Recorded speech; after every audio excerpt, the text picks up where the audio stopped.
Welcome to the House of Queens podcast, where queens reign and stories shine. Today, we're going to be talking about a very important topic, rebranding yourself, becoming the woman of your dreams. Now, there are three main talking points we're going to dive into today. One of them being, who is the woman of your dreams? What does she look like? What does she talk like? Who does she surround herself with?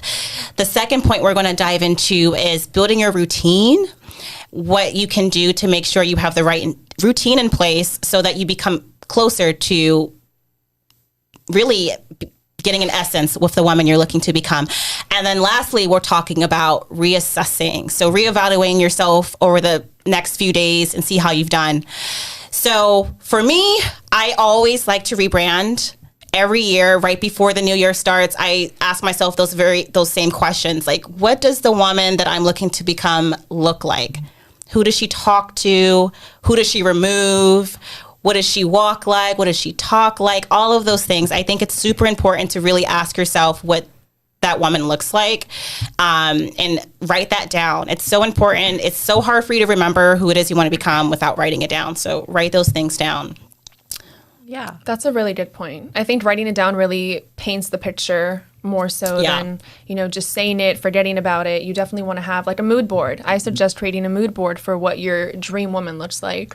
Another thing for me, I like that you brought up who you surround yourself with, because I think that's one of the main points in rebranding yourself. I think that you won't be doing so good if you have certain people around you, toxic people around you, unmotivated people around you. I think you want to definitely work on surrounding yourself with more positive people, people who are more successful than you. I know a lot of people correlate that with jealousy, but I always strive to be as good as the people that I'm around, which is why I am absolutely thankful for you. And I have always said this to myself, but it's okay to be lonely for a while until you get to where you want to be. I definitely like to emphasize that a lot because, you're not always going to have the friends. You're not always going to have a lot of people around you, but you want to make sure that you take care of you first and your mental health is good and you're creating the person that you envisioned for yourself. I think that's really important. I always like to say, when you're taking the time to rebrand yourself, especially when it comes to removing certain people, like I call it taking out the trash. Absolutely. That's exactly what you're doing. And a lot of people will like to correlate that with you thinking you're all that, or you think you're better than them, or you think you're special, but really it just has everything to do with, again, like who it is I want to be. Don't take it personally. You just do not fit that image. You do not fit that vision that I have for myself. I wish you all the best, but you gotta go. You gotta go. I've had that happen to me so many times. Yeah. And I'm not like, there's always room for improvement. There's always room for improvement. Yeah. So don't ever think that you're the best of the best. Right. There's always room to get there. But I've had so many people, even from high school, just reach out and, they're, no offense, but they're not anywhere in life. They're not doing what they're supposed to be doing. They're not achieving anything. I have a certain vision for myself. I want to reach the top. And that is why I surround myself with the same people. Take out the trash, y'all. Take out the trash. Take it out, bundle it up, get rid of it. So let's talk about routine, right? Yeah. Sammy, let's talk about routine. Routine is what Sammy's all about. Wait, I feel more for sure. Because of it. To build like a better version of yourself, you definitely need a routine. Yes. From past experience, I feel like once I built that routine of like, let's say just going to the gym. Right. It becomes less of a chore and more of a lifestyle. And then that lifestyle is you. Right. You know? Right. So, yeah.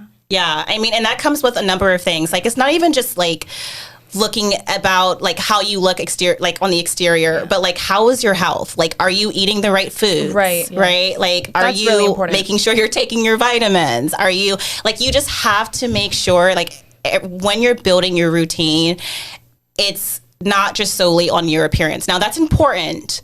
It's very important to look your best, but you have to like work from the inside out as well. So what's your spirituality like? Do you have a spiritual life? And if not, that's okay.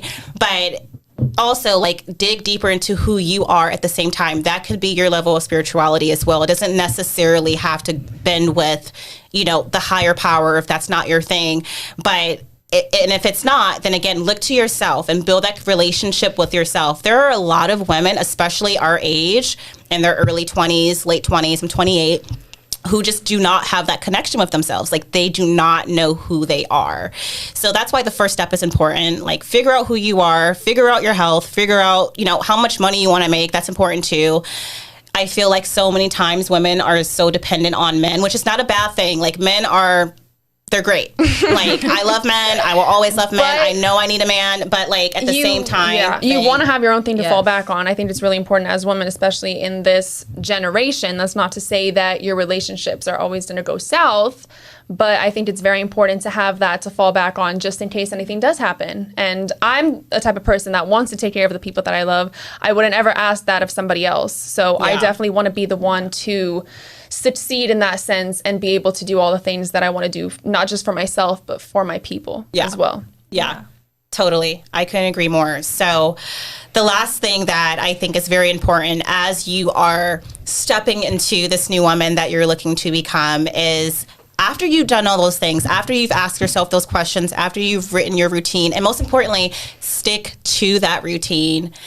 Sammy, you said there is this like study out there where if you are trying to build a habit, it takes 21 days for it to be your lifestyle. So try to work on that for 21 days and keep it ongoing as much as you can. Consistency is very important. Yes. It's key. And then that even helps you build your own confidence. Mm-hmm. Oh, absolutely. Once you've established that you can actually do this, you know. Yeah, you have that in you. So once you have your routine down, after 90 days, I think it's super duper important to reassess, reevaluate, like ask yourself, how did I do? Like, what could I have done differently? Is this really the woman that I envisioned myself being? Like, can I follow through with this? What do I want to keep doing? Like, the reassessment is absolutely critical as you're rebranding yourself, because you want to make sure that this is what you want to stick to and move forward with, whether it's for the next year or years to come. Again, like I said, I like to rebrand myself every year. Like, I do not like remaining the same. Change is good. It's inevitable. It's important. And it doesn't necessarily have to be like a dramatic change, but it can continue. It could just be you like building up of what you've done so far. So write those things down. Like, ask yourself. Mood board. I really suggest a mood board. Or even just like a journal, y'all. A journal, I feel like back in the day when we were young girls, we all had like a little journal, a little diary that we try to hide away from our siblings or our parents. With the keys. With the key, a little key, the little lock the attached keys. Get yourself a diary, or a journal, whatever you want to call it. I feel like diaries for like kids. I mean, journaling is the cool thing now. As young adults or adults, journaling is definitely the cooler thing to do. And like also getting those things on paper also helps with like processing everything too for some manifestation. Yes. She's the queen of manifestation topic, but I mean, I feel like but you're manifesting the woman you want to be. Exactly. Yeah. I mean, I think that goes hand in hand. I do as well. It definitely goes hand in hand. Like, manifestation can be about anything, all levels and all boards, but if you, again, like, it's very hard to make those changes. Don't get it twisted. Like, it's super hard to become something else or become someone else. Again, it takes consistency, the 21 days Sammy was talking about, to like build that habit. But again, it's just super important to make sure that you're reevaluating what it is that you want to do and what changes you want to make, what things you want to keep. So that's rebranding yourself, ladies. Rebrand. Never stop rebranding. Always, again, there's always room for improvement. We'll see you at the top.